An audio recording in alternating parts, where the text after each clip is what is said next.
Hello दोस्तों, आप सभी लोगों को नमस्कार। मैं दिलीप कुमार यादव, आप सभी लोगों का ऑप्टिमम एजुकेशन गाइडेंस पे स्वागत है।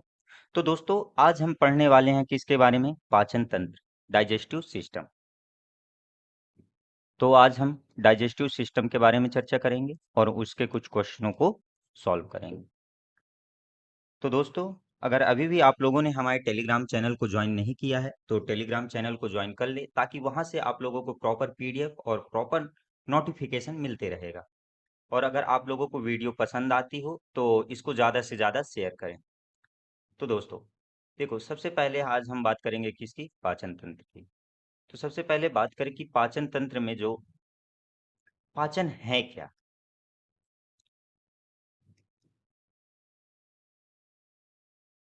ठीक, डाइजेस्टिव सिस्टम में। तो पाचन है क्या? तो पाचन वह प्रक्रिया है जिसमें हम क्या करते हैं, भोजन को यांत्रिकी या रासायनिक विधि के द्वारा हम क्या करेंगे, उसको छोटे छोटे भागों में तोड़ते हैं, जिससे हमें क्या मिलता है, यानी कि पोषक तत्व तो उससे क्या होता है। देखो, भोजन में क्या रहते हैं, कार्बोहाइड्रेट रहता है, प्रोटीन रहता है और विटामिन मौजूद रहते हैं, यानी न्यूट्रिएंट्स मौजूद रहता है। तो जब हम भोजन को छोटे छोटे टुकड़ों में डिवाइड करेंगे, जिससे हमें क्या मिलेगी, ऊर्जा मिलेगी। तो ऊर्जा प्राप्त करने के लिए हम क्या करते हैं कि भोजन को छोटे छोटे टुकड़ों में क्या करते हैं, तोड़ते हैं। तो तोड़ने के लिए किसका प्रयोग करते हैं हम? कुछ अंगों का प्रयोग करते हैं। उन अंगों के द्वारा क्या बनता है, एक सिस्टम तैयार होता है, जिसको हम क्या कहते हैं, पाचन तंत्र कहते हैं, डाइजेस्टिव सिस्टम कहते हैं। ठीक। तो जो अपना डाइजेस्टिव सिस्टम होता है, वह कितने भागों से मिलकर के बना होता है? तो यह दो मुख्य भागों से मिलकर बना होता है। कौन कौन से? एक पहला होता है आहार नाल और दूसरा होता है कौन सा? डाइजेस्टिव ग्लैंड, यानी कि पाचक ग्रंथियां। तो आहार नाल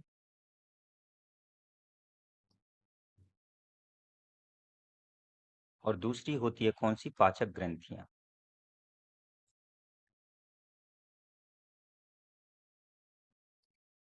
इसी को अपन क्या बोलते हैं? Digestive gland. और दूसरा हो गया एलिमेंट्री कैनाल। ठीक। तो अब जो आहार नाल है, एलिमेंट्री कैनाल, तो एलिमेंट्री कैनाल में कौन कौन से अंग आते हैं?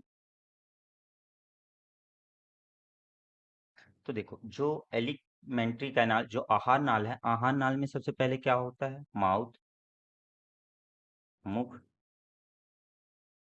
ठीक। फिर उसके बाद बक्कल कैविटी,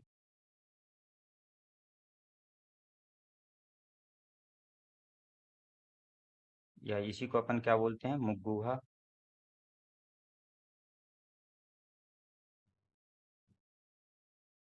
फिर आता है इस पे आगे फेरिंग्स, ग्रसनी। फिर इसोफेगस।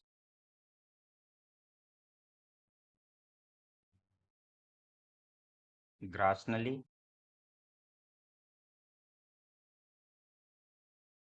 और ग्रास नली से होते हुए किसमें पहुंचता है? स्टोमक में, अमाशय।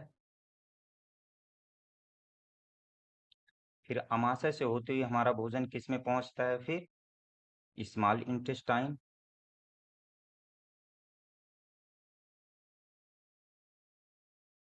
छोटी आंत।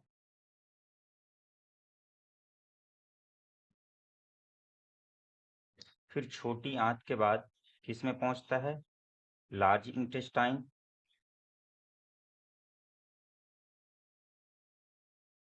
बड़ी आंत। और बड़ी आंत से हुए जो अपना लास्ट में कौन सी प्रोसेस आती है? तो लास्ट में आता है एनएस के द्वारा,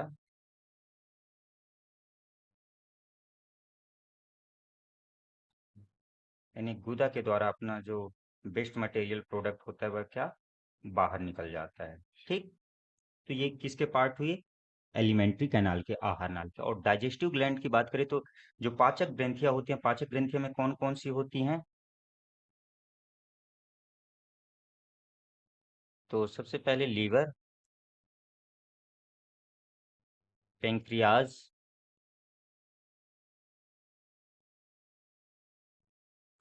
यकृत,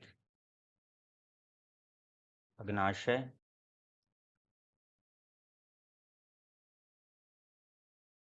पेंक्रियाज के बाद गॉल ब्लैडर, पित्ताशय, सैलिवरी ग्लैंड, लार ग्रंथियां, गैस्ट्रिक ग्लैंड,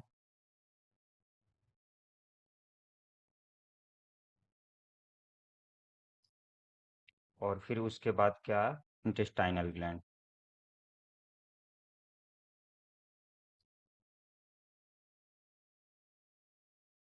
तो ये अपनी ये हो गई अपनी ग्रंथियां, और ये हो गया क्या, एलिमेंट्री कैनाल। तो जो अपना पाचन तंत्र होता है ये मुख्य दो अंगों से मिलकर के बना हुआ होता है, कौन कौन से, एलिमेंट्री कैनाल और पाचक ग्रंथियां से।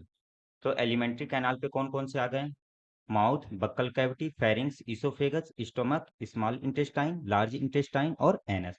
और जो पाचक ग्रंथियां होती हैं उसमें कौन कौन सी, liver, pancreas, gall bladder, salivary gland, gastric gland और इंटेस्टाइनल ग्लैंड। ठीक, तो अब ये हो गया अपने अंग। ठीक, अब जो पाचन होता है, तो पाचन कैसे होता है, तो प्रोसेस ऑफ डाइजेशन देखें। ठीक, तो जो अपना प्रोसेस ऑफ डाइजेशन होता है यह 5 चरणों में पूर्ण होता है।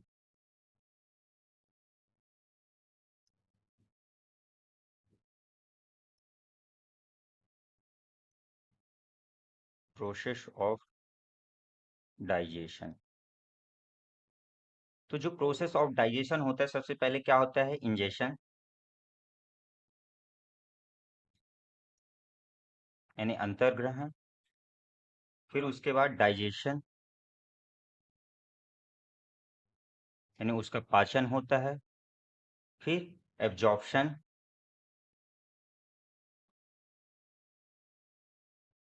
यानी उसका अवशोषण होगा। फिर अवशोषण होने के बाद, भोजन का अवशोषण होने के बाद क्या होता है, एसिमिलेशन, स्वांगीकरण।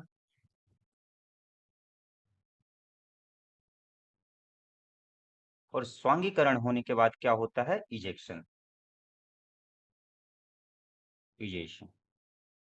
ठीक, यानी उसका बहिर्गमन, बहिर्करण, यानी कि वो बाहर निकल जाता है, जो अपना वेस्ट प्रोडक्ट होता है। ठीक, तो अब ये जो प्रोसेस है ऑफ डाइजेशन हमने पढ़ा ये 5 चरणों में, तो ये प्रोसेस होती कैसी है, तो अब इस प्रोसेस को देखते हैं। ठीक, कि ये कैसे कैसे होता है, तो देखो,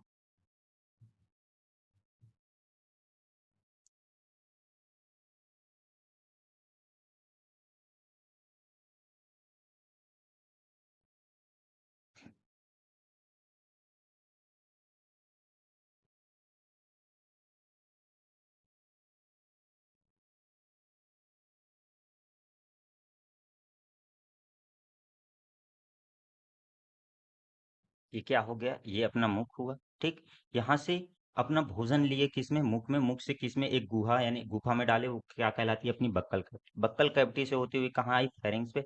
फेरिंग्स से फिर कहाँ आई, ईसोफेगस। ये ईसोफेगस से आकर के कहाँ जुड़ी, अच्छा, हमने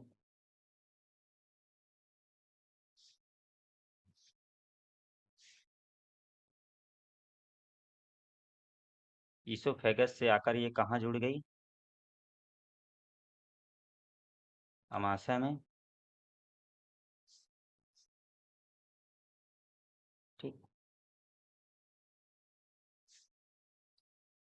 अमाशय से ये आ गया लीवर।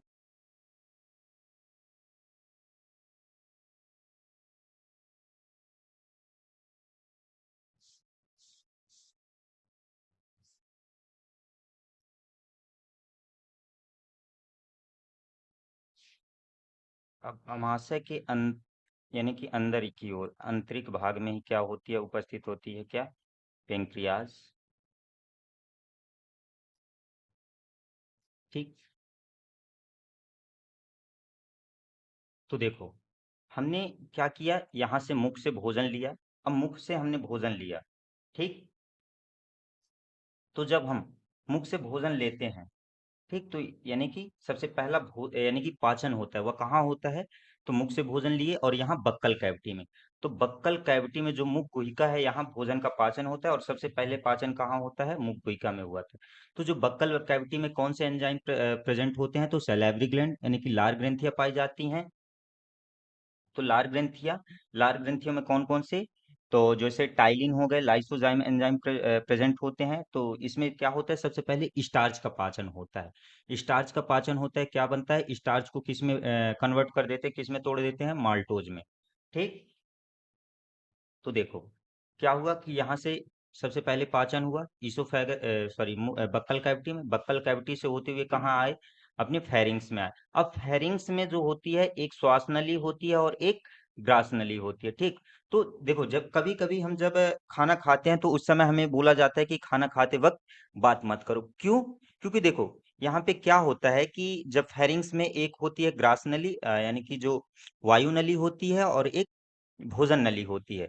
तो जब हम बात करते हैं, यानी कि जब खाना खाते हैं, तो जो श्वास नली होती है, श्वास नली में एक ढक्कन लग जाता है जिसको क्या बोलते हैं? इपिग्लॉटिस।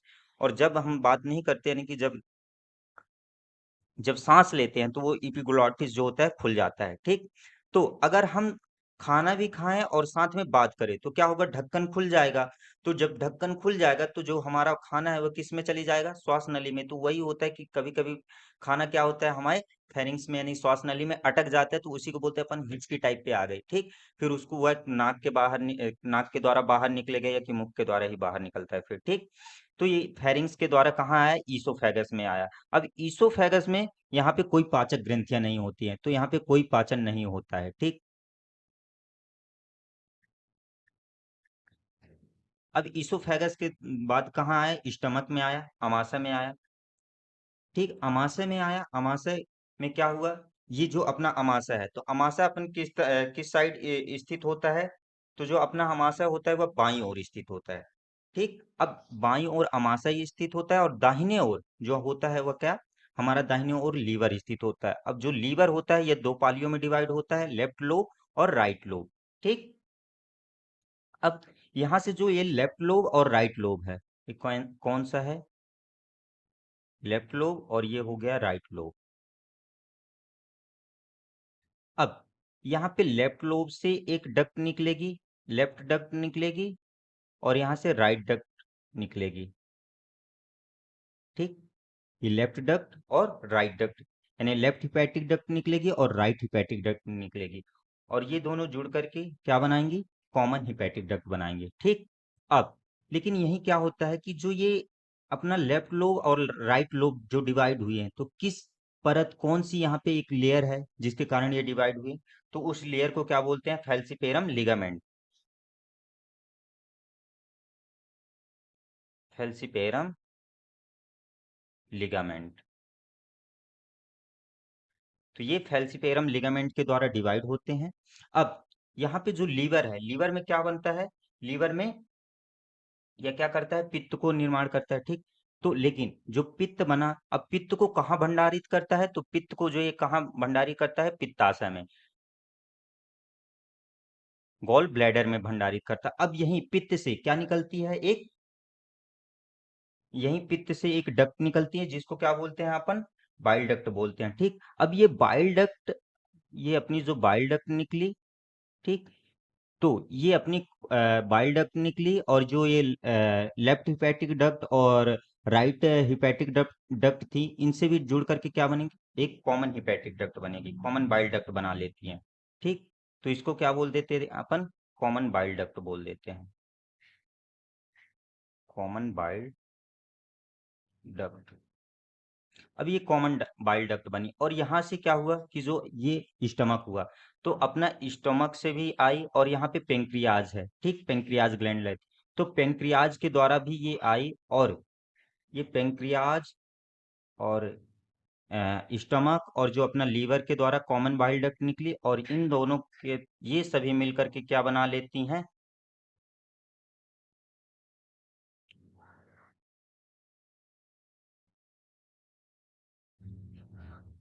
देखो, ये और ये। ठीक। तो ये कॉमन बाइल डक्ट और ये हिपैटिक बाइल डक्ट ये सब मिल करके क्या बना लेती हैं, एक हिपैटो पेंक्रियाटिक डक्ट बना लेती है। अब ये जो हिपैटो पेंक्रियाटिक डक्ट होती है, फिर ये कहाँ आती है, बड़ी आंत में आती है। बड़ी आंत में आई ऐसे, और ये किस आकार में रहती है, सी शेप में।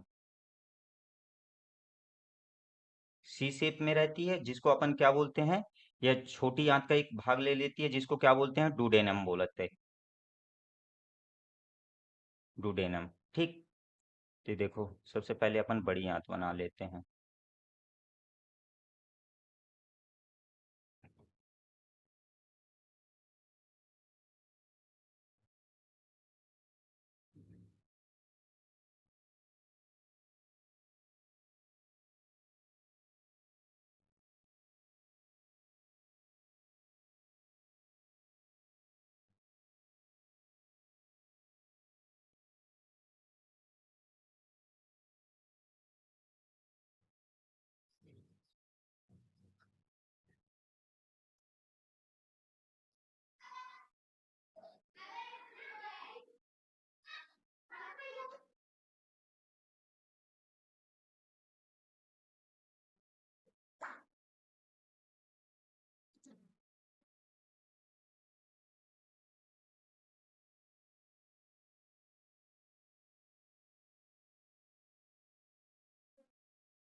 ये क्या हुआ, एनस।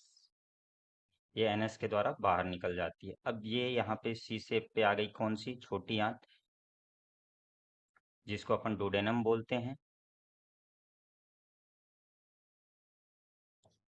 अब ये अंदर की ओर आई, और एक कॉइल हो गई। इस कॉइल को अपन क्या बोलते हैं, जेजुनम बोलते हैं। ठीक। ये यहाँ पे क्या बन गया, जेजुनम। और फिर ये क्या होती है, ऐसे ही कॉइल्ड होते रहती है। ठीक।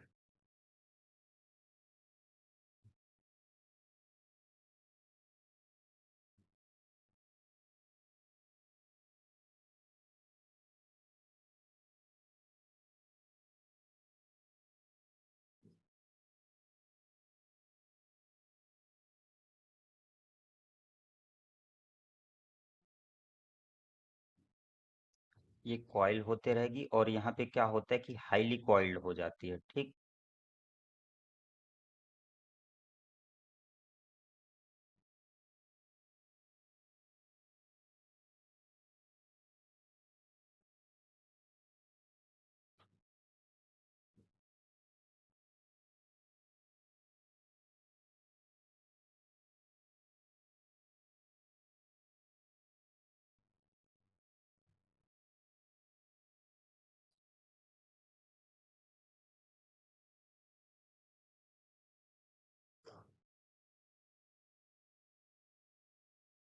ये कॉइल हुई, और यहाँ पे क्या, बड़ी आंत से आकर के मिल जाती है। ठीक।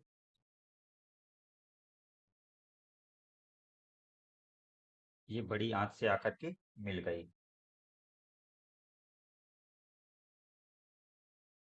तो जो अपनी छोटी आंत है, छोटी आंत के देखो, पहला डोडेनम, ये इस भाग को क्या बोलते हैं, जेजुनम।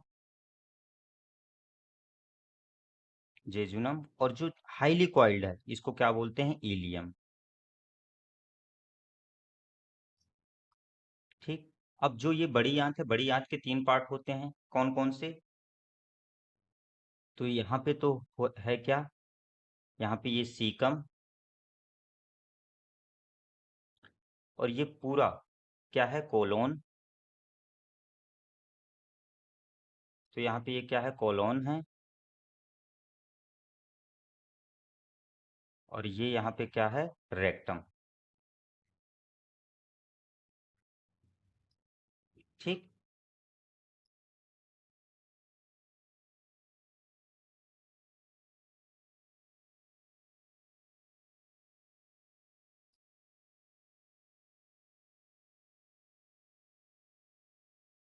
तो अब देखो, समझो कि ये जो पाचन होता है, ये कैसे होता है। ठीक।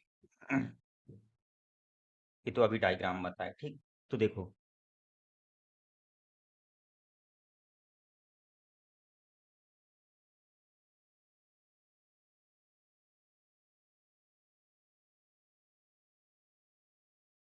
कि सबसे पहले अपन क्या लिए, भोजन लिए, ठीक। भोजन लिए तो ये क्या हुआ, मुख में गया। अब मुख में क्या क्या है, अपनी लार वहां पे उपस्थित होती है। तो लार में कौन कौन से एंजाइम पाए जाते हैं, तो लार में पाई जाती है कौन कौन सी, टाइलिन और लाइसोजाइम।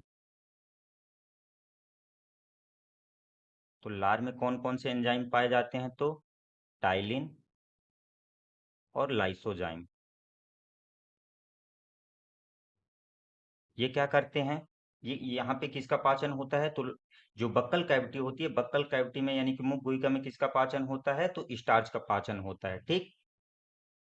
अब यहाँ से स्टार्च का पाचन हुआ। और बात करें कि जो लार ग्रंथियां होती हैं,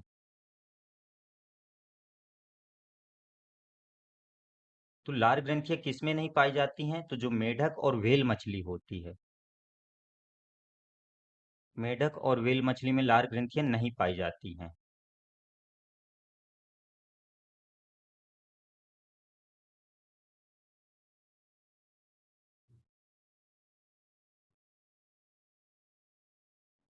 नहीं पाई जाती,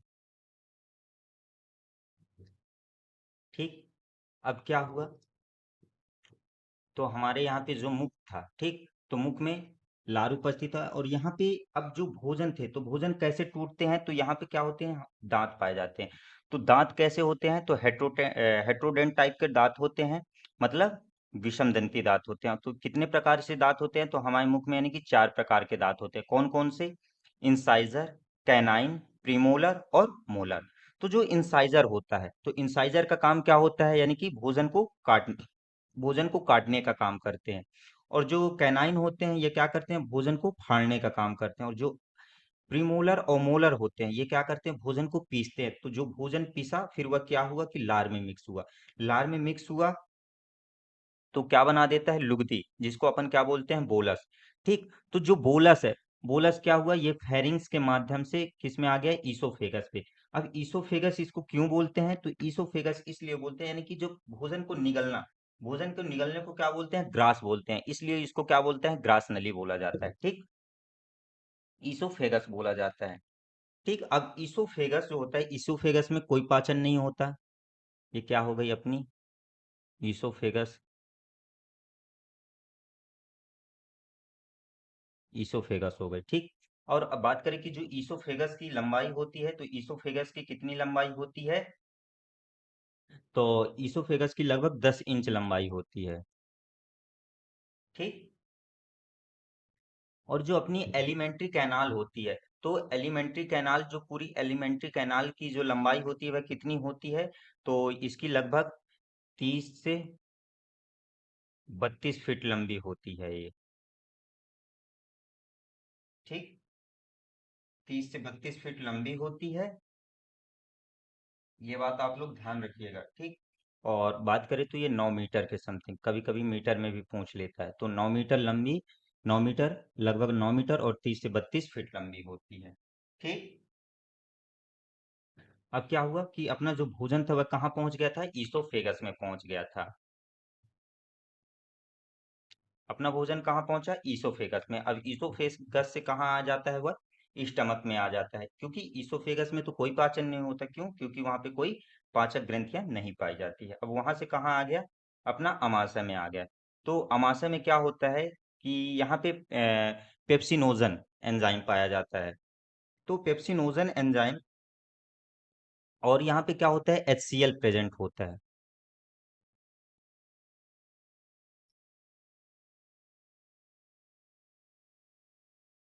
इसको क्या बोलते हैं अपन, ये क्या है, अपना अमाशय है, ठीक। अमाशय होता है, अमाशय में HCl प्रेजेंट है, ठीक। तो HCl में प्रेजेंट HCl में कौन उपस्थित होता है, पेप्सिनोजन। तो जो पेप्सिनोजन में जो अपना सक्रिय पेप्सिन होता है, जो पेप्सिनोजन होता है वह सक्रिय पेप्सिन में बदल जाएगा, और जो पेप्सिन होगा यह प्रोटीन को किस में तोड़ देता है, प्रोटियोज और पेप्टोन्स में तोड़ देता है, किसकी प्रेजेंस पे, टाइलिन यानी उपस्थित रहता है। क्योंकि देखो यहाँ से तो अपना लार में टाइलिन उपस्थित था ना, तो टाइलिन बन के ही लोअर बोलस लुगदी बन के आता है। फिर अब यहाँ पे क्या हुआ, जो अपना भोजन था वह किस में, यानी कि एसिड में बदल गया, तो इस यहाँ पे कैसा हो जाता है, एसिडिक काइम। और यहाँ पे कैसा, बोलस, वहाँ पे लुगदी को बोलस बोलते हैं, और यहाँ पे जो भोजन रहा वह क्या हो जाता है, एसिड काइम में चेंज हो जाता है। ठीक। अब यहाँ से जो अपना भोजन है, अब वह कहाँ जाता है, छोटी आंत में। और जो अपने लीवर हो गए, लीवर से कौन सा, जो अपना बाइल डक्ट यानी पित्ताशय से जो पित्त रस निकलता है, और जो पेंक्रियाज होते हैं, तो पेंक्रियाज में कई हार्मोन्स और एंजाइम पाए जाते हैं, जो क्या करते हैं कि जो जैसे अमीनो एसिड हो गए, न्यूक्लिक एसिड हो गए, और प्रोटीन हो गया, कार्बोहाइड्रेट, फैट को पचाने के लिए कई तरह के एंजाइम पाए जाते हैं। पेंक्रियाज में, अग्नाशय में कौन कौन से, जैसे एमाइलेज हो गया, ट्रिप्सिन हो गया, काइमोट्रिप्सिन हो गए, ये सभी एंजाइम पाए जाते हैं। और जो अपना बाइल रस होता है पित्ताशय से, तो पित्ताशय से भी कौन से निकलता है, उसमें कौन कौन से, देखो जो पित्त रस होता है ना, बाइल पित्ताशय, वहां पे यानी कि जो वहां पे कोई पाचक एंजाइम नहीं होते, लेकिन वे भोजन को पचाने के लिए कई तरह से काम करते हैं। ठीक। वहाँ पे क्या होते हैं, पित्तरस में पिगमेंट पाए जाते हैं। कौन कौन से वर्णक होते हैं, बिलिरुबिन हो गया, बिलीवर्डिन हो गया, ये पिगमेंट पाए जाते हैं। ठीक।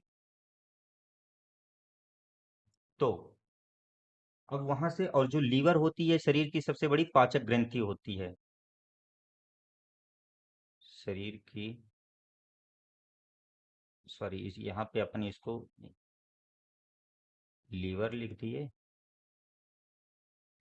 और यहाँ पे अगर इसकी पीएच की बात करें, तो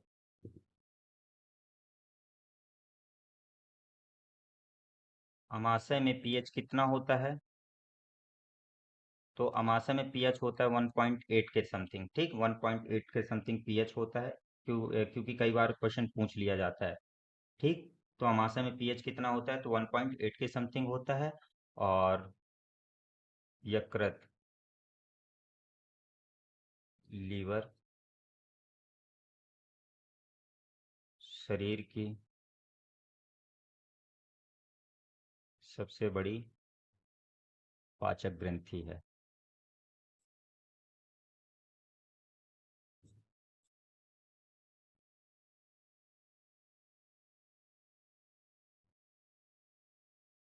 अब तो यकृत से, तो यकृत से अब जो भोजन है, यानी कि यकृत से भी कई तरह के एंजाइम और निकलते हैं। ठीक। हार्मोन्स निकलते हैं। और यहाँ से यकृत में क्या है, पित्तरस बना, तो ये बाइल डक्ट और जो एंजाइम से कई तरह के एंजाइम कहाँ आते हैं, छोटी आंत में आते हैं। और जो अपना भोजन भी है वह कहाँ आया, छोटी आंत में आया। ठीक। अब छोटी आंत में आया, तो छोटी आंत ये तीन भागों में डिवाइड होती है। कौन कौन से, डेडुनम, जेजुनम और इलियम में। ठीक। तो क्या हुआ, जेजुनम से अपना भोजन कहाँ आया, सॉरी डेडुनम से कहाँ आया, जेजुनम में आया। ये थोड़ी जैसे यानी कि हल्की कॉइल्ड होती है, जिसको क्या बोलते हैं, जेजुनम बोलते हैं। ठीक। अब जो जेजुनम होता है, यानी कि जो, या कहें छोटी आंत, यहाँ पे देखो यू आकार का एक मोड़ बना, यहीं पे क्या होता है कि यहाँ पे जेजुनम ग्लैंड्स प्रेजेंट होती है, और ये कि जेजुनम ग्लैंड्स, या इसी को अपन क्या बोलते हैं, ब्रूनर्स ग्लैंड, यहाँ पे पाई जाती हैं। तो जो ये जेजुनम ग्लैंड्स और ब्रूनर ग्लैंड्स होती हैं, ये क्या करती हैं, यानी कि जो यहाँ पे जो छारी होता है, जो बेस होता है, बेस को क्या करती है, सिक्रेट करती है। क्योंकि वहां से भोजन कैसा आया है, अम्लीय माध्यम में आया है, तो यहाँ पे छारी को सिक्रेट करेंगी, ताकि जो अपना भोजन है वह कैसा हो, न्यूट्रलाइज हो जाए। ठीक। और फिर यहाँ पे क्या होता है कि जो जेजुनम होता है, जेजुनम में क्या होता है कि यहाँ पे विलाई पाई जाती हैं। ठीक। तो जेजुनम में विलाई पाई जाएंगी, ये विलाई क्या करती हैं, कि उसको यानी कि छोटे छोटे प्रवर्धों के रूप में पाई जाएंगी, जिससे इंटेस्टाइन का सरफेस क्या हो जाएगा, बड़ा हो जाएगा, जिससे क्या होगा कि भोजन का जो अवशोषण होता है वह अवशोषण की सतह को बढ़ा देगा, जिससे अवशोषण अधिक मात्रा में हो जाता है। ठीक। तो अब यहाँ पे क्या होता है, छोटी आंत में भोजन का, यानी कि प्रोटीन का, वसा का, कार्बोहाइड्रेट का पाचन हो जाता है। ठीक। अब यहाँ पे पाचन हो गया, तो पाचन हो गया, और कुछ शेष पदार्थ जो होता है वह बच जाता है। ठीक।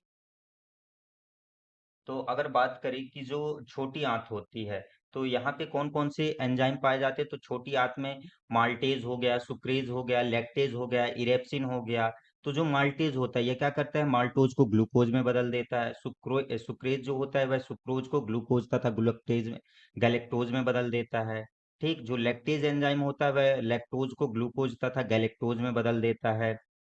और जो इरेप्सिन होता है, यह क्या करता है, प्रोटीन को एमिनो एसिड में तोड़ देता है। ठीक, तो यहाँ पे अब क्या हुआ कि भोजन का पाचन हो गया। अब भोजन का पाचन हो गया, तो जो अपनी काइम थी, वह काइम कहाँ चली गई, यहाँ पे सीकम पे आई। ठीक, अब सीकम पे क्या होता है कि यानी कि जो अपना सीकम था, यानी कि जो काइम आई, काइम में क्या होता है, जल की भी मात्रा रहती है और जो वेस्ट पदार्थ भी रहता है मल के रूप में। ठीक, तो वो क्या करता है, सीकम क्या करेगी, जो ये बड़ी आंत का एक पार्ट, बड़ी आंत भी तीन पार्ट में डिवाइड होती है, कौन कौन सी, सीकम, कोलोन और रेक्टम।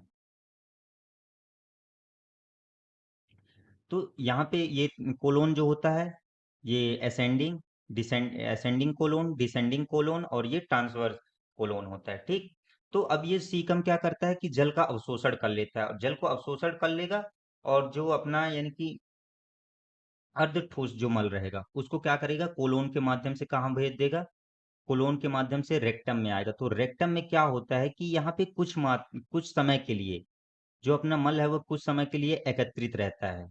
ठीक, क्यों, क्योंकि जब तक ब्रेन ऑर्डर नहीं करेगी, यहाँ पे क्या होती है, स्फिंक्टर मसल्स होते हैं, स्फिंक्टर पेशियां पाई जाती हैं, तो जब ब्रेन ऑर्डर करेगा तो फिर ये खुलेंगी, उसके द्वारा क्या होगा, एनएस के द्वारा जो अपना बाहर ये क्या होता है, एनएस होता है।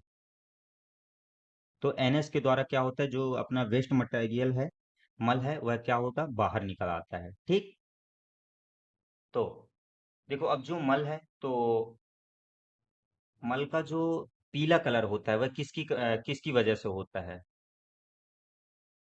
तो मल का पीला कलर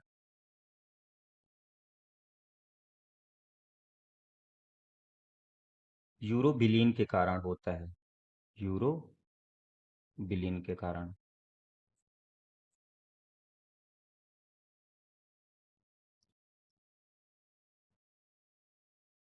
और मल में तीखी गंध होती है, तो वह किसकी वजह से होती है,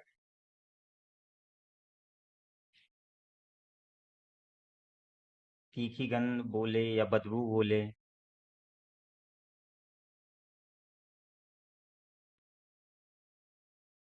मल में बदबू किसकी वजह से होती है, तो इसमें इंडोल और स्केटोल नामक के दो पदार्थ पाए जाते हैं, कौन कौन से, इंडोल और स्केटोल, दो पदार्थ के कारण।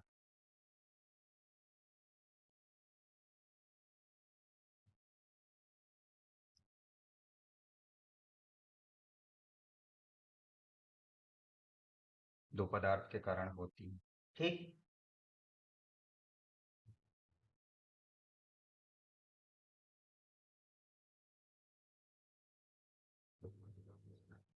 तो इतना आप लोगों को में समझ में आ गया कि अपना जो भोजन का पाचन होता है वह कैसे कैसे होता है। ठीक, तो देखो जो भोजन की प्रोसेस होती है कितने चरणों में होती है, तो भोजन की प्रोसेस जो होती है 5 चरणों में होती है, कौन कौन सी, हमने लिखवाया भी था, कौन कौन सी, सबसे पहले हो गई इंजेशन, यानी इसको बोलते हैं अंतर्ग्रहण, यानी कि इसमें हम क्या करिए कि भोजन को लिए, ठीक, भोजन को लेते हैं, भोजन को लेना मतलब इंजेशन कहलाए। फिर क्या होता है, डाइजेशन, डाइजेशन मतलब कि जो भोजन होते हैं भोजन को तोड़ना, यानी छोटे छोटे घटकों में उसको तोड़ दिए। तो जब भोजन का तोड़ दिए तो फिर क्या होगा, उसके बाद एब्जॉर्प्शन, एब्जॉर्प्शन, एब्जॉर्प्शन मतलब कि क्या होता है कि जो अवशोषण कर लेते हैं, जो हमें पोषक तत्व होते हैं, पोषक पदार्थों को हम क्या कहिए कि यानी कि जब वो छोटे छोटे घटकों में टूटा, तो उसके बाद क्या हुआ कि हम जैसे मुंह के पास टूटा, यानी कि यहाँ पे पाचन हुआ, तो वहां पे यानी कि उसके पास जो सेल्स रहेंगी उसमें, यानी कि वहां की सेल्स उसको एब्जॉर्ब कर लेंगी। फिर जब उसके बाद कहाँ पहुंचा, अमाशय में, तो अमाशय में पाचन हुआ, तो वहां पे क्या होगा, अमाशय के पास की सेल्स एब्जॉर्ब कर लेंगी। फिर उसके बाद छोटी आंत में आए तो वहां पास की सेल्स एब्जॉर्ब कर लेंगे। ठीक, तो ये क्या हुआ, एब्जॉर्प्शन हुआ। फिर उसके बाद क्या होता है, एसिमिलेशन, मतलब स्वांगीकरण। स्वांगीकरण क्या हुआ, देखो जैसे अभी हमने बताया कि अगर मुंह के पास पाचन हुआ तो वहां की पास की जितनी सेल्स रहेंगी वे वहां के यानी कि उसको एब्जॉर्ब कर लेंगी। फिर अमाशय के पास हुआ तो अमाशय के पास की आसपास की जितनी भी सेल्स रहेंगी वो एब्जॉर्ब कर लेंगी। छोटी आंत के पास पाचन हुआ तो वहां के पास की जितनी भी सेल्स रहेंगी वे एब्जॉर्ब कर लेंगी। लेकिन अब हमारा हाथ भी काम कर रहा है, यहाँ भी आवश्यक है, हमारा पैर काम कर रहा है, पैर भी ठीक वो भी काम कर रही है तो उसको भी चाहिए ना। तो यहाँ कैसे पहुंचता है, ठीक। तो ये यहाँ पे यानी कि पहुंचाने के लिए यानी कि शरीर के हर कोने तक पहुंचाने के लिए वह किसके माध्यम से, रुधिर के माध्यम से हो गया, शरीर के टिश्यूज यानी ऊतकों के माध्यम से हो गया, द्रवों के माध्यम से हो गया। तो जो ये ट्रांसपोर्टेशन होता है, तो ट्रांसपोर्टेशन होना मतलब कि जो शरीर के पोषक तत्वों को यानी कि शरीर के कई भागों तक पहुंचाना, शरीर के कोने कोने तक पहुंचाना, तो क्या कहलाता है, एसिमिलेशन कहलाता है, स्वांगीकरण कहलाता है, ठीक। अब जो पोषक तत्व तो चले गए, लेकिन जो अपना वेस्ट मटेरियल बच गया ना, जो अनावश्यक पदार्थ, उसको क्या करेंगे, इजेक्शन करेंगे, ठीक। तो लास्ट पोर्शन क्या होती है, इजेशन, यानी परित्याग कहलाता है। तो वह किसके द्वारा, एनएस के द्वारा परित्याग हो जाता है। तो इतना आप लोगों को मैं उम्मीद करता हूँ कि आप लोगों को ये समझ में आ गया होगा, ठीक। तो चलो चलते हैं अब क्वेश्चन की ओर। तो क्वेश्चनों को अब डिस्कस कर लेते हैं।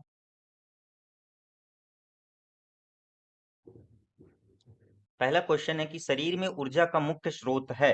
तो शरीर में ऊर्जा का जो मुख्य स्रोत है वह क्या है, प्रोटीन्स, विटामिन्स, या कार्बोहाइड्रेट, या लिपिड्स। तो देखो अभी हमने बताया कि जैसे सबसे पहले किसका पाचन होता है, कार्बोहाइड्रेट का, और बोले कि जो शरीर में ऊर्जा का मुख्य स्रोत है तो वह क्या है, कार्बोहाइड्रेट है, ठीक। और सबसे पहले अगर पाचन की भी बात करें तो सबसे पहले शरीर में यानी कि पाचन सॉरी शरीर में किसको वो करता है, ऊर्जा के रूप में लेता है, तो सबसे पहले कार्बोहाइड्रेट, फिर उसके बाद वसा को ऊर्जा के रूप में लेता है, फिर उसके बाद प्रोटीन्स को उपयोग में लेता है, ठीक। तो सबसे पहले शरीर किसको ऊर्जा के रूप में लेता है, कार्बोहाइड्रेट, फिर वसा, फिर प्रोटीन्स, और जो शरीर का मुख्य स्रोत है वह क्या है, कार्बोहाइड्रेट है।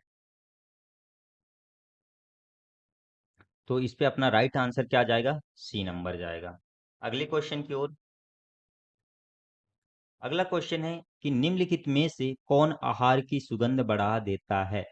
देखो आप लोग बड़ी बड़ी होटलों में जाते होंगे और कभी कभी सुगंधित खाने की अब महक आती होगी ना, तो बोलते हो कितनी अच्छी गंध आ रही। तो ये जो गंध बढ़ा देते हैं ना होटलों में, वह किसकी वजह से बढ़ा देते हैं।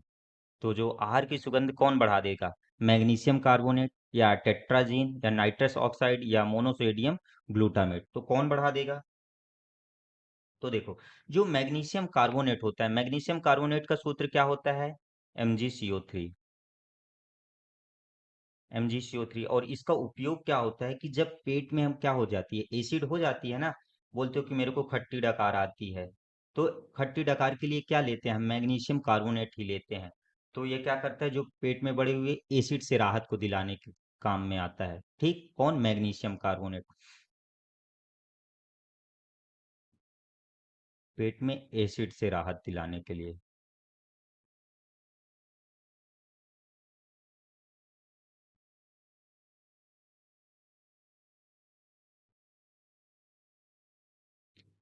उपयोग किया जाता है, ठीक। और जो टेट्राजीन है, तो टेट्राजीन का सूत्र जो होता है वह क्या होता है, तो C2H2N4 होता है।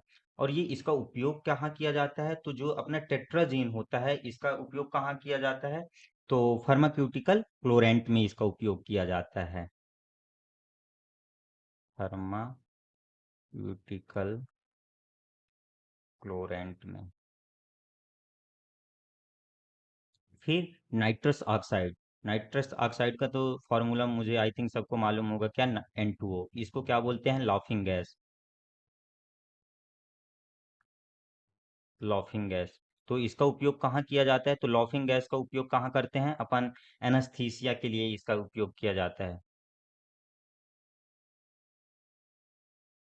एनास्थीसिया में इसका उपयोग किया जाता है, किसका, नाइट्रस ऑक्साइड का। और लास्ट बचा क्या, मोनोसोडियम ग्लूटामेट। तो जो मोनोसोडियम ग्लूटामेट होता है इसका सूत्र क्या होता है, तो इसको अपन MSG भी बोल, इसको मोनोसोडियम ग्लूटामेट MSG, और इसको क्या बोलते हैं अपन, या इसको सोडियम ग्लूटामेट भी बोला जाता है, सोडियम ग्लूटामेट, ग्लूटामेट।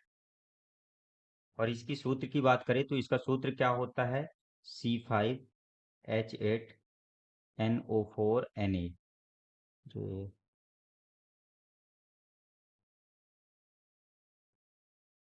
ठीक। तो जो ये सोडियम मोनोसोडियम ग्लूटामेट होता है, ये किस किस से मिलकर बना होता है, तो ये सोडियम और ग्लूटानिक से मिलकर के बना होता है। और ये कैसा होता है, एक सफेद पाउडर के रूप में होता है, सफेद पाउडर के रूप में होता है। और जब भोजन बन जाता है, उसके बाद हम सुगंधित यानी सुगंध के लिए इसको पाउडर को डाल देते हैं, जिससे यानी कि जो अपना भोजन है उसमें क्या होने लगती है, एक अच्छी सी महक यानी कि अच्छी सी सुगंध आने लगती है, ठीक। तो सुगंध बढ़ाने के लिए किसका उपयोग करते हैं, तो मोनोसोडियम ग्लूटामेट का। तो अपना राइट आंसर क्या आ जाएगा, डी नंबर, डी अपना राइट आंसर हो जाएगा। अगले क्वेश्चन की ओर, कि भूख लगने पर व्यक्ति सबसे पहले उपयोग करता है वसा का, ग्लाइकोजन का, रुधिर प्रोटीन का, या पेशी प्रोटीन का। तो जब आप लोगों को भूख लगती है तो सबसे पहले किसका प्रयोग किया जाता है, देखो अभी हमने बताया था कि जो ऊर्जा का मुख्य स्रोत होता है वह क्या होता है, कार्बोहाइड्रेट होता है। और जो अपना भोजन संचित होता है वह किसके रूप में होता है, ग्लाइकोजन के रूप में। और ग्लाइकोजन जो होता है वह कैसा है, एक पॉलीसेकेराइड है,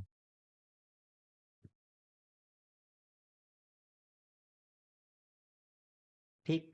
जो ग्लाइकोजन है ये कैसा है, पॉलीसेकेराइड है। तो जब देखो, जब आप व्रत रहते हो ना, उपवास रहते हो, तो उपवास के समय सबसे पहले क्या होता है कि जो अपनी भोजन संचित है ग्लाइकोजन, तो ग्लाइकोजन का प्रयोग किया जाता है। तो ग्लाइकोजन किस में आता है, यह एक पॉलीसेकेराइड होता है, यानी कि जो अपना ग्लाइकोजन है यह कार्बोहाइड्रेट के रूप में यानी कि जंतुओं में संचित रहता है, ठीक।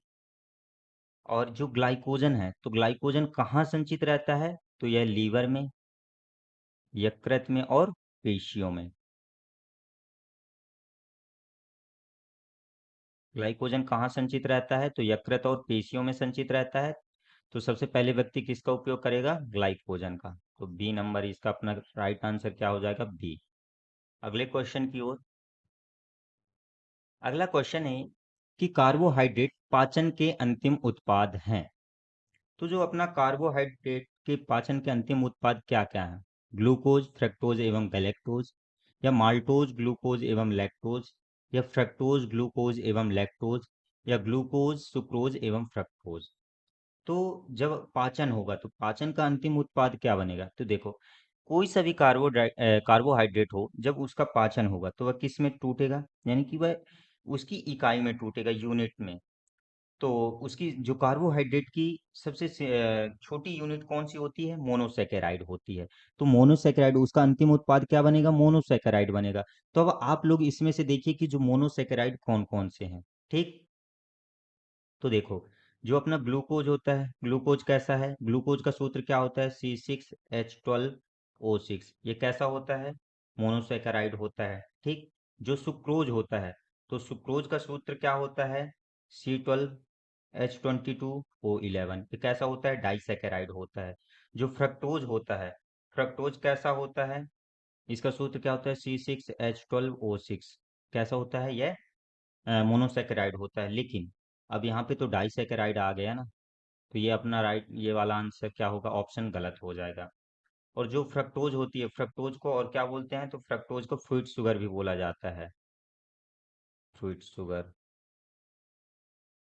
ठीक। अब अगला क्वेश्चन, जो फ्रुक्टोज है ये कैसा है, मोनोसेकेराइड। ग्लूकोज ये कैसा है, मोनोसेकेराइड। लेकिन जो लैक्टोज होता है, तो लैक्टोज कैसा होता है, ये डाइसेकेराइड। इसका सूत्र क्या होता है, C12H22O11 होता है, ठीक। ये कैसा है, डाइसेकेराइड। तो ये भी ऑप्शन हो गया गलत। अब अगला बचा माल्टोज। तो माल्टोज कैसा होता है, ये भी डाइसेकेराइड होता है, ठीक। डाइसेकेराइड होता है, और इसी को माल्टोज को क्या बोलते हैं, माल्ट शुगर भी बोलते हैं। और जो ग्लूकोज होता है ये कैसा होता है, ये तो मोनोसेकेराइड है।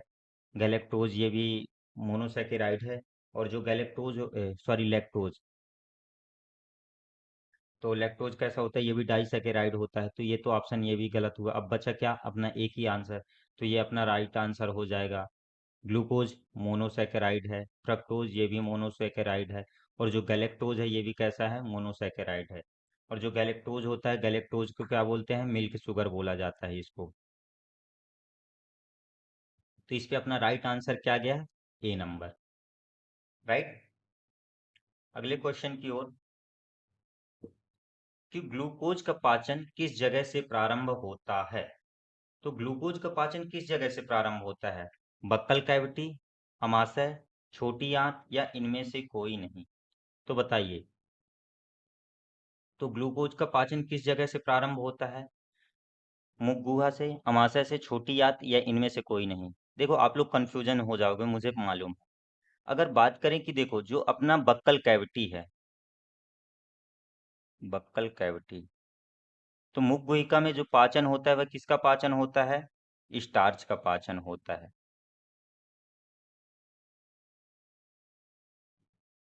स्टार्च का पाचन होके किस में टूटता है, वह यानी कि ग्लूकोज में ही या माल्टोज में टूट जाता है। ठीक, ग्लूकोज के रूप में बन जाता है। ठीक, समझ लिए। तो अब देखो, वहां पे किसका पाचन हुआ, स्टार्च का पाचन हुआ, ना कि ग्लूकोज का पाचन हुआ। तो इसमें से राइट आंसर क्या आ जाएगा, डी नंबर जाएगा, इनमें से कोई नहीं। ठीक। अगर ये क्वेश्चन पढ़ने पढ़ने का फेर रहेगा, इसलिए आप लोग क्वेश्चनों को एक बार जरूर ध्यान से पढ़िए। अगर आप लोगों ने क्वेश्चन को ध्यान से पढ़ लिया ना, तो क्वेश्चन को वहीं सॉल्व कर लिए। आधा काम तो क्वेश्चन से ही हो जाता है। तो इसलिए सबसे पहले क्वेश्चन को एक बार नहीं दो बार पढ़िए। तो ग्लूकोज का पाचन किस जगह से प्रारंभ होता है, तो वह ग्लूकोज का पाचन ही नहीं होता, किसका पाचन होता है, स्टार्च का पाचन होता है। तो इस पे राइट आंसर क्या आ जाएगा, डी नंबर, इनमें से कोई नहीं। अगले क्वेश्चन की ओर, कि हमारे शरीर में वसा का निर्माण होता है जब। तो जब हमारे शरीर में वसा का निर्माण कब होता है, शरीर में ग्लाइकोजन की मात्रा कम होती है तब, या रक्त शर्करा का स्तर स्थायी हो जाता है तब, या रक्त तथा मांसपेशियों में ग्लाइकोजन का भंडारण पूर्ण हो जाता है तब, या प्रोटीन का अंतर्ग्रहण अधिक हो जाता है तब। तो जो हमारा यानी कि फैट है, फैट का निर्माण कब होता है।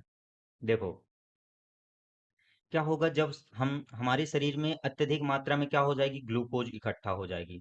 तो जो ग्लूकोज इकट्ठा हो गई, तो हमारे शरीर यानी कि यकृत में और पेशियों में क्या हो जाता है, संचित हो जाता है ग्लाइकोजन। ग्लाइकोजन संचित हो जाता है ना। तो यही ग्लाइकोजन क्या होता है कि कुछ समय के पश्चात यानी कि किस में परिवर्तित हो जाता है, हमारे शरीर की मांसपेशियों में, किस में रूप में, यानी कि वसा के रूप में संचित हो जाता है। तो क्या होगा कि जब ग्लाइकोजन का भंडारण पूर्ण हो जाता है, तो अपना राइट आंसर क्या आ जाएगा, सी नंबर, की यकृत तथा मांसपेशियों में ग्लाइकोजन का भंडारण पूर्ण हो जाने के बाद क्या हो जाता है, कि वसा का निर्माण होता है। ठीक। तो अपना राइट आंसर क्या गया है इसमें, सी नंबर। अगले क्वेश्चन की ओर, कि इनमें से किसका पाचन मुख गुहा में नहीं होता है। ये क्वेश्चन फिर से रिपीट हुआ है। तो किसका नहीं होता है, तो इस पे तो निसंदेह कौन सा डी राइट आंसर जाएगा, किसका, ना तो ग्लूकोज का पाचन होता, ना प्रोटीन का, ना तो फैटी एसिड का। अगर बात करें कि प्रोटीन का, तो प्रोटीन का कहाँ होता है, स्टोमक में और स्मॉल इंटेस्टाइन में।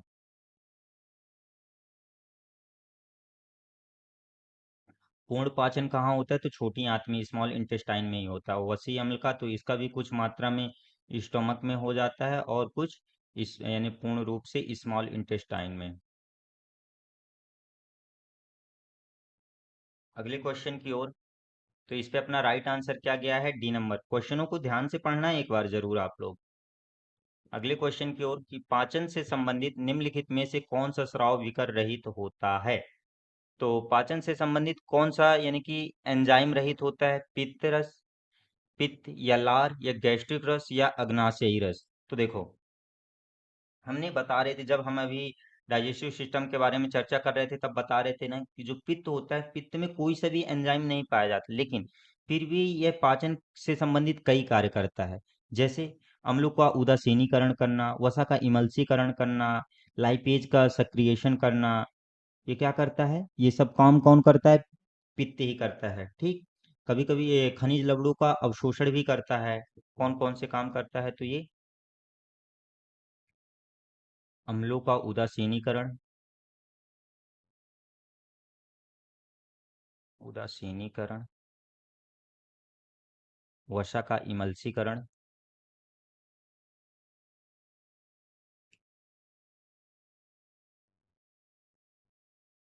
खनिज लवणों का अवशोषण,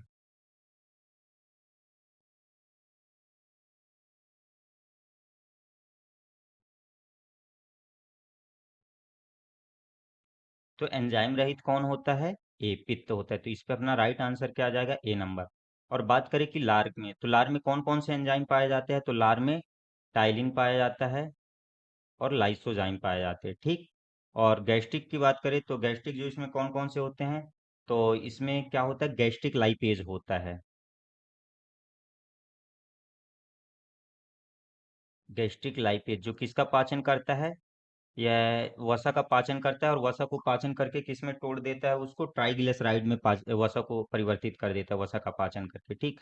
और बात करें कि पैंक्रियाटिक जो इसमें, तो पैंक्रियाटिक में कौन कौन से? ट्रिप्सिन हो गए, एमाइलेज हो गए, लाइपेज हो गए। कौन कौन से? ट्रिप्सिन हो गए,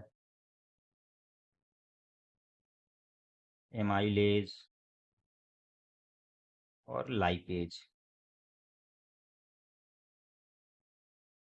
तो इस पे अपना राइट आंसर क्या गया? ए नंबर।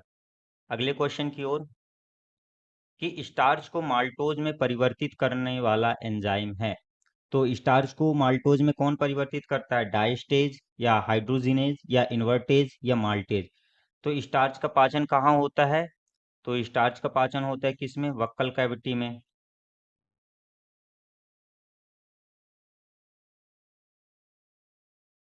बक्कल कैविटी में किसके द्वारा? लार के द्वारा। लार में कौन कौन से एंजाइम मौजूद रहते हैं? तो टाइलिन हो गया, लाइसोजाइम हो गया, और उसी में कौन कौन से? यही सब और डायस्टेज हो गए, ये सब चीजें हो गए। तो जो अपना माल्टेज होता है, तो माल्टेज किसका पाचन करता है? तो जो माल्टेज है किसका पाचन करता है? तो माल्टेज क्या करता है? ये माल्टोज को तोड़ने का काम करता है। किसको? माल्टोज को तोड़ने का काम करता है। जो इन्वर्टेज है, इन्वर्टेज किसको तोड़ने का काम करता है? तो जो इन्वर्टेज है ये सुक्रोज को तोड़ने का काम करता है। सुक्रोज को तोड़ने का काम करता है। और जो हाइड्रोजिनेज है ये क्या करता है? कि जो हाइड्रोजन में प्रोटॉन और इलेक्ट्रॉन को क्या करता है? परिवर्तित होने के लिए क्या करता है? उनको स्टुमुलेट करता है, उनको उत्प्रेरित करता है। क्या करता है? हाइड्रोजन,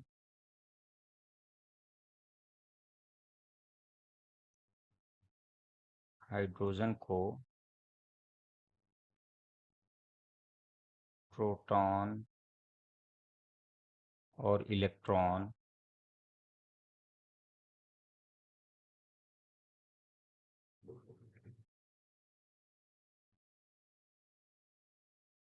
में परिवर्तन होने के लिए परिवर्तन होने के लिए उत्प्रेरित करता है, स्टुमुलेट करता है। और जो डाइस्टेज होता है, तो डाइस्टेज जो एंजाइम होता है यह क्या करता है? जो स्टार्च होता है, इसी को मंड बोलते हैं, स्टार्च का को पचाने का काम, उसको डाइजेस्ट करने का काम करता है। स्टार्च को किस में तोड़ देता है? तो स्टार्च को ये माल्टोज में तोड़ देता है, माल्टोज में चेंज कर देता है, ठीक। और जो ये, चलिए, तो इस पे अपना राइट आंसर क्या गया? ए नंबर। ए, इस पे राइट आंसर हुआ। अगले क्वेश्चन की ओर,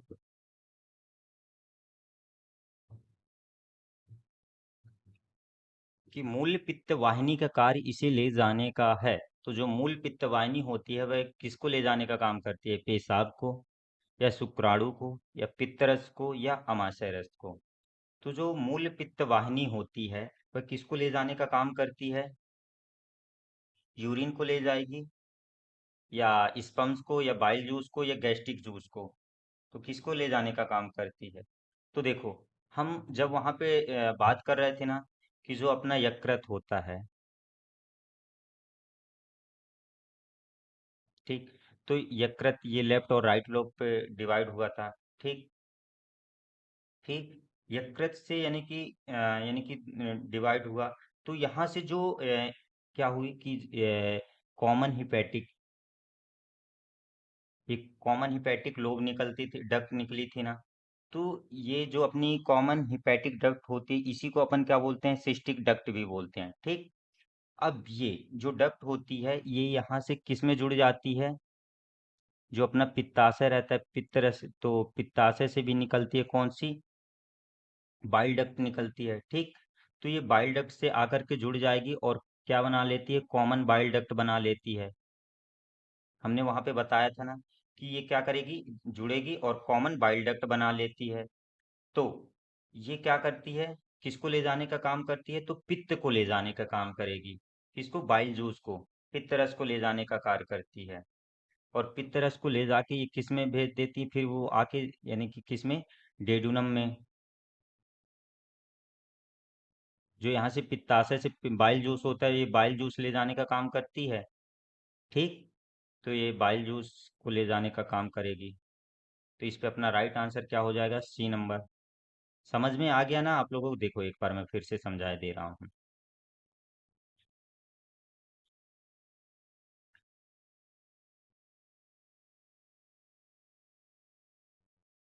देखो जो ये अपना यकृत होता है, ये लीवर होता है, ये दो लोब में डिवाइड होता है। कौन कौन से, एक हो गया ये लेफ्ट और ये हो गया राइट।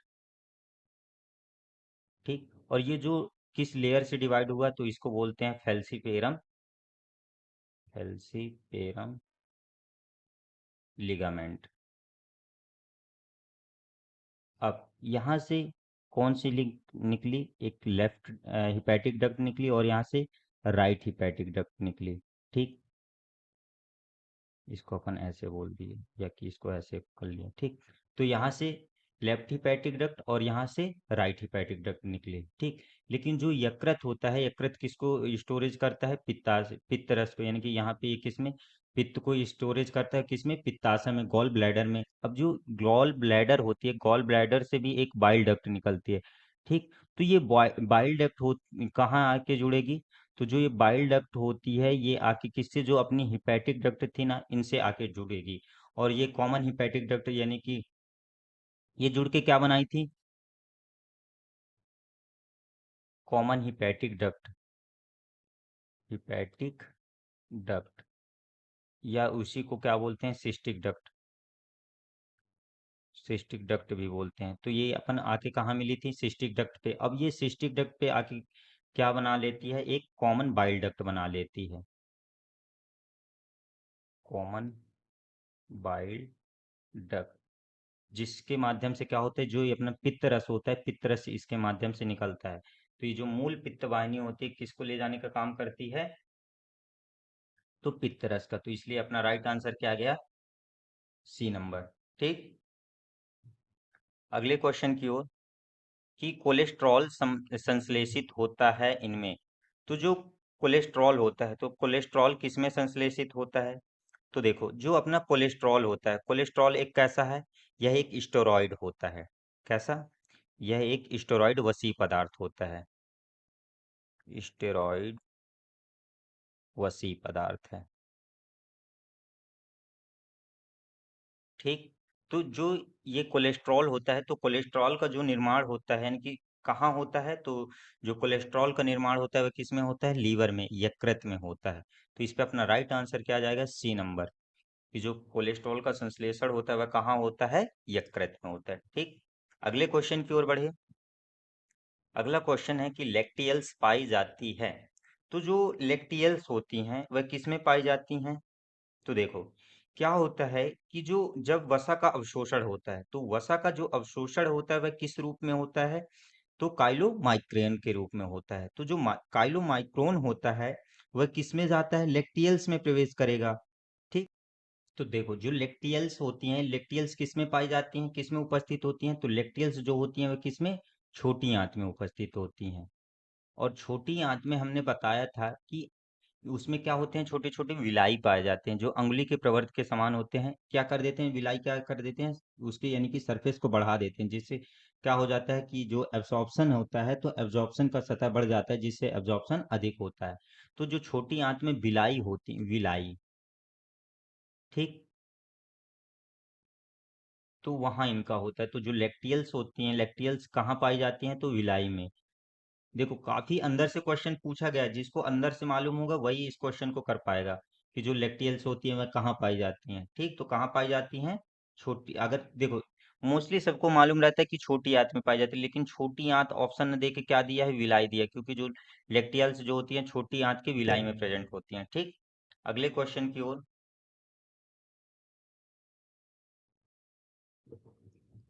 कि नर हाथी के दांत होते हैं, तो जो नर हाथी के दांत होते हैं तो किस टाइप के होते हैं? तो जो नर हाथी के दांत होते हैं वो कैसे होते हैं? तो अपर इंसाइजर होते हैं, ऊपरी कृतंक। ठीक, और ये कैसे होते हैं? ये जीवन भर बढ़ते रहते हैं, और ये अगर इन्हीं जीवन भर बढ़ने की घटना को क्या बोलते हैं? टस्क कहते हैं।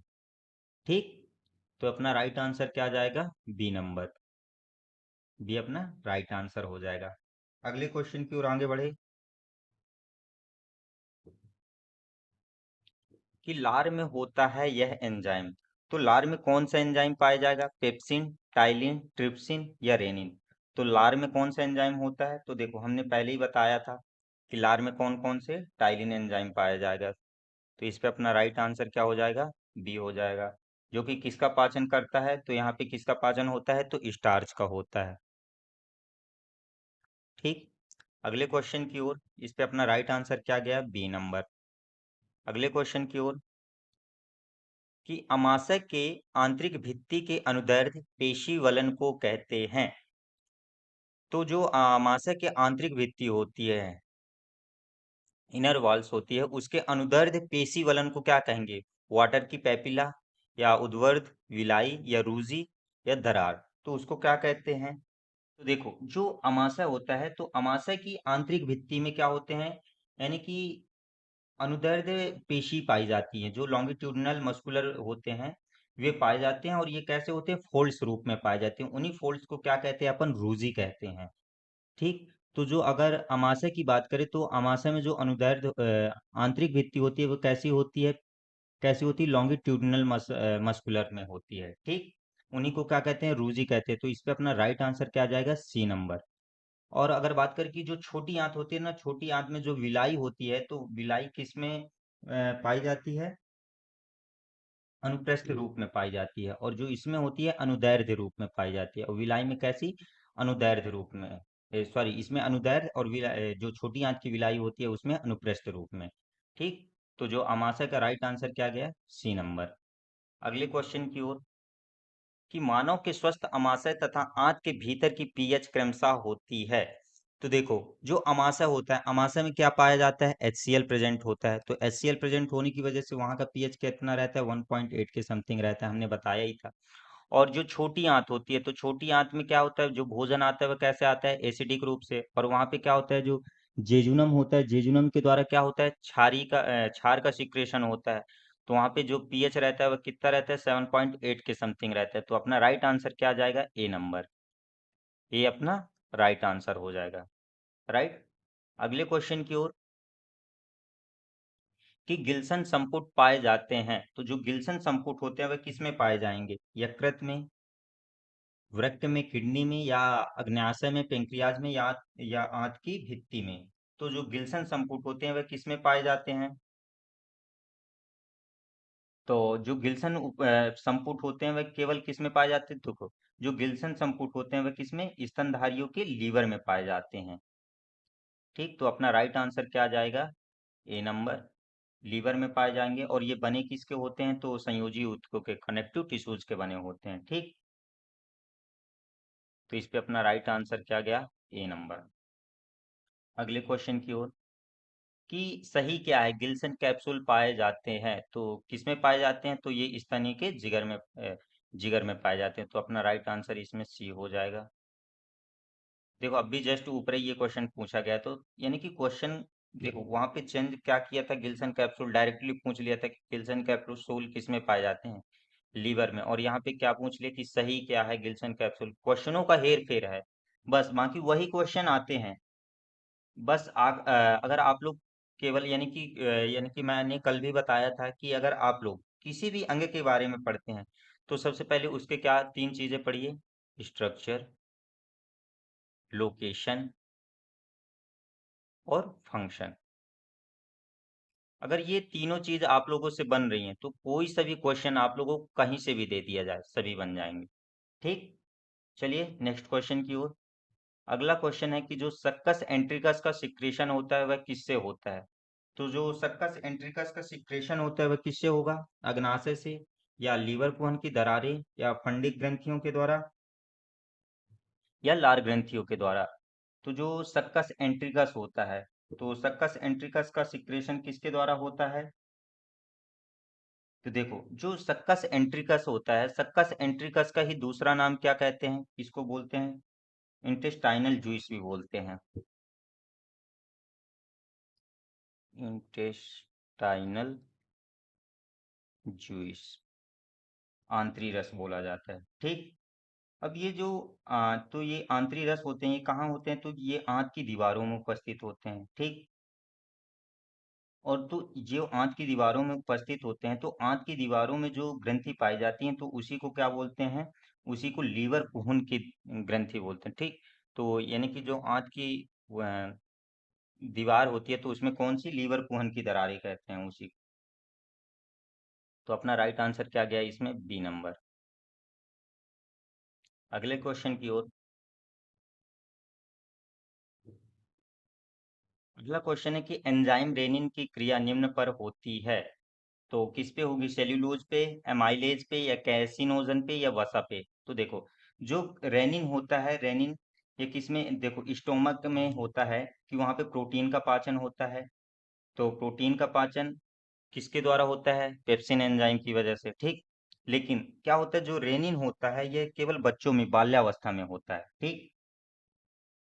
तो बाल्यावस्था में क्या होता है कि जो रेनिन होता है तो वहां पे कौन से प्रोटीन पाया जाता है, कौन से एंजाइम, यानी कि जो क्रेसीन प्रोटीन होता है, केसिन प्रोटीन का पाचन होता है किसके द्वारा, कैसिनोजन के द्वारा। और वह केसिन जो प्रोटीन होता है वह किस में बदल जाता है, पैराकेसिन में बदल जाता है। ठीक। और पैराकेसिन जो होता है किसके साथ मिलकर के, जो एक कैल्शियम के साथ मिलकर के क्या बना लेता है, कैल्शियम पैरा कैसिनेट में बदल जाता है, जिससे दूध का दहीकरण होता है, जिससे कर्डिंग हो जाता है। तो एंजाइम रेनिन की क्रिया निम्न किस पे होती है, तो कैसिनोजन पे होती है, सी नंबर। राइट आंसर क्या आ जाएगा, सी नंबर। अगले क्वेश्चन की ओर। कि वयस्क मानव के पाचन ग्रंथ पथ में निम्नलिखित में से कौन सा एंजाइम नहीं पाया जाता है, पेप्सिन, लाइपेज, रेनिन, या ट्रिप्सिन। देखो अभी जस्ट हमने बताया था कि जो रेनिन होता है वह किस में पाया जाता है, बाल्यावस्था में पाया जाता है। और जो वयस्क हो जाते हैं तो रेनिन जो होता है वह किस में चेंज हो जाता है, यानी कि केसिन में, यानी पैरा कैसिनेट, यानी कि रेनिन एंजाइम पाया ही नहीं जाता। ठीक। जो वयस्क मानव होते हैं तो उनमें क्या हो जाता है कि रेनिन जो होता है एब्सेंट हो जाता है। तो इस पे अपना राइट आंसर क्या आ जाएगा, सी नंबर। आहार नाल में किस भाग में ब्रूनर्स ग्रंथियां पाई जाती हैं। तो हमने ब्रूनर्स ग्रंथियों का जिक्र किया था जब हम पढ़ा रहे थे। तो आहार नाल के किस भाग में ब्रूनर्स ग्रंथियां पाई जाती हैं, तो जो छोटी आंत होती हैं, तो छोटी आंत के किस भाग में, जो डेडुनम होता है, डेडुनम में कौन सी ग्रंथियां पाई जाती हैं, तो ब्रूनर्स ग्लैंड पाई जाती हैं। तो किसमें, डेडुनम में पाई जाती हैं। तो इसमें राइट आंसर क्या आ जाएगा, सी नंबर।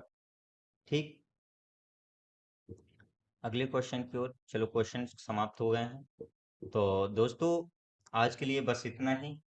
अगर वीडियो आप लोगों को पसंद आई हो तो ज़्यादा से ज़्यादा शेयर करें। और अगर आप लोगों को कोई क्वेश्चन और भी सॉरी कोई टॉपिक पढ़ना हो, कोई आपका टॉपिक छूट रहा हो, या आपसे कोई नहीं बन रहा हो टॉपिक, तो अगर आप लोग पढ़ना चाहते हैं तो हमें कमेंट करके ज़रूर बताइएगा। तो चलिए मिलते हैं नेक्स्ट कल नई वीडियो के साथ, नए टॉपिक के साथ। धन्यवाद।